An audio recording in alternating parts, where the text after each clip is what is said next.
আমাদের দেশের সকল মানুষকে আমি অনুরোধ করব, বন্যায় সবাই যাতে আমরা যার যতটুকু সামর্থ্য থাকে সবাই যেন সেই কাজে সাপোর্ট করে। আমরা নতুন দেশটা পেয়েছি, সবাই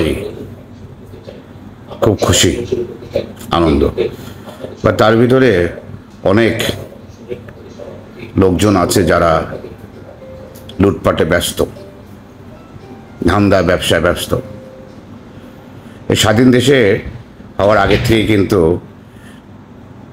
আমরা যারা দেশের আন্দোলন করি সবসময় আমরা কিন্তু কয়েকটা জিনিস চেয়েছি আর কি: কথা বলার অধিকার, ন্যায় বিচার,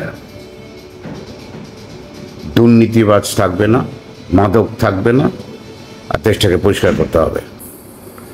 সত্য কথা বলার কাউকে ভয় পাবেন না।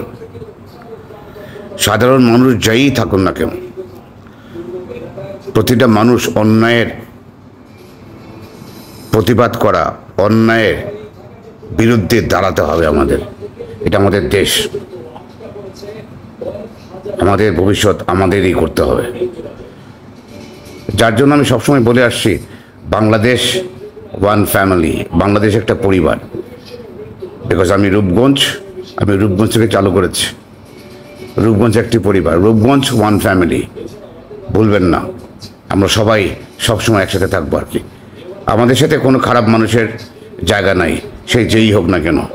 ইভেন দো আমার ছেলে হোক, আমার ভাই হোক, চাচা হোক, নানা হোক, খালা হোক, ডাজন্ট ম্যাটার, খারাপ কোনো লোকের আমাদের পাশে রূপগঞ্জ ওয়ান ফ্যামিলিতে জায়গা নেই। আমরা সত্যের সাথে লড়াই করে আসছি, সবসময় লড়াই করে যাব।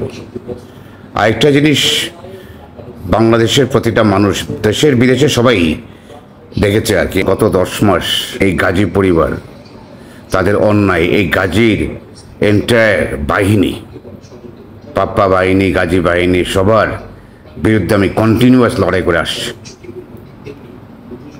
এটা আপনারা সবাই, দেশ বিদেশে সবাই দেখেছেন। আমি অনুরোধ করব, স্পেশালি বাংলাদেশের সব জায়গায়, বাট আমাদের রূপগঞ্জে আর যেন এই ধরনের বাহিনী আর কোনোদিন তৈরি না হয়।